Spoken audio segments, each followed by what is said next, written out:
दोस्तों, सोने की कीमतें आसमान छू रही हैं। ऐसे में भारत को एक व्यापक पॉलिसी की जरूरत है। ये बात जारी एक रिपोर्ट में सामने आई है। भारत दुनिया के सबसे बड़े सोने के बाजार में से एक है। देश में लोग सोने को सांस्कृतिक रूप से बहुत ज्यादा इंपॉर्टेंस देते हैं। वे इसे एक अच्छे निवेश के तौर पर भी देखते हैं। हालांकि चीन ने कर लिया एक बड़ा काम कि भारत पीछे रह गया है। चले जानते हैं कि आखिर कौन सा वो कदम चीन के द्वारा उठाया गया है। नमस्कार, मैं हूं आपके साथ संध्या बिष्ट और आप देख रहे हैं द इकोनॉमिक टाइम्स हिंदी। भारतीय स्टेट बैंक के आर्थिक अनुसंधान विभाग ने coming of age the great global gold rush नाम से रिपोर्ट जारी की है। इस रिपोर्ट के मुताबिक दुनिया भर में चल रहे भू राजनीतिक तनाव, आर्थिक अनिश्चितता और अमेरिकी डॉलर के कमजोर होने की वजह से सोने की कीमतें नई ऊंचाइयों पर पहुंच रही हैं। साल 2025 में अब तक सोने की कीमतों में 50% से ज्यादा का इजाफा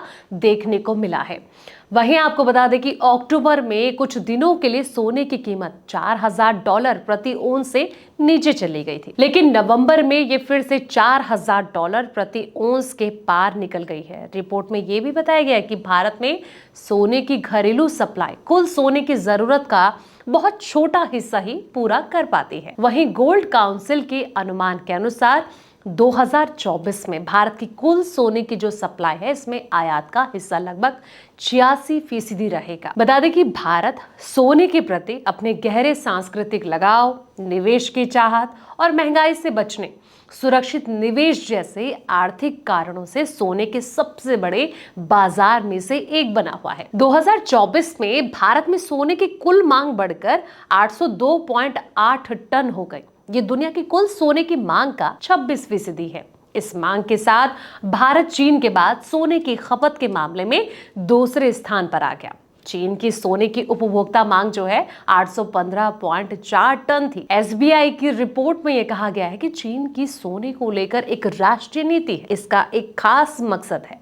ये नीति अंतर्राष्ट्रीय स्तर पर सोने के व्यापार, उसके भंडारण, मूल्यांकन और इस्तेमाल के तरीके को बेहतर बनाने के लिए एक विस्तृत योजना पेश करती है। ये नीति कई आर्थिक और भू राजनीतिक प्राथमिकताओं को एक साथ पूरा करने के लिए एक तालमेल वाला जो तरीका है उसको दिखाती है। रिपोर्ट में दोस्तों ये भी बताया गया है कि अमेरिका और जर्मनी जैसे देश अपने कुल भंडार का 77% से ज्यादा हिस्सा सोने के रूप में रखते हैं। वहीं भारतीय रिजर्व बैंक ने वित्त वर्ष 2025 और 26 यानी कि 10 अक्टूबर तक अपने भंडार का 15.2% सोना रखा है। इससे पहले वित्त वर्ष 2024 और 25 में ये 13.8% और वित्त वर्ष 23 और 24 में 9.1% था। भारत में सोने का खनन बहुत सीमित है। इसके कारण देश को सोने के आयात पर ज्यादा निर्भर रहना पड़ता है।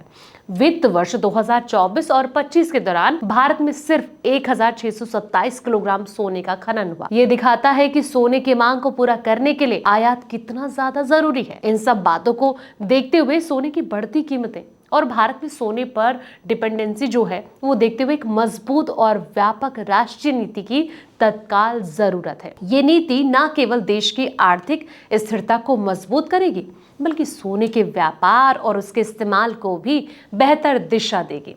फिलहाल इस वीडियो में दोस्तों इतना ही। ऐसे ही तमाम वीडियोस के लिए आप देखते रहें द इकोनॉमिक टाइम्स हिंदी।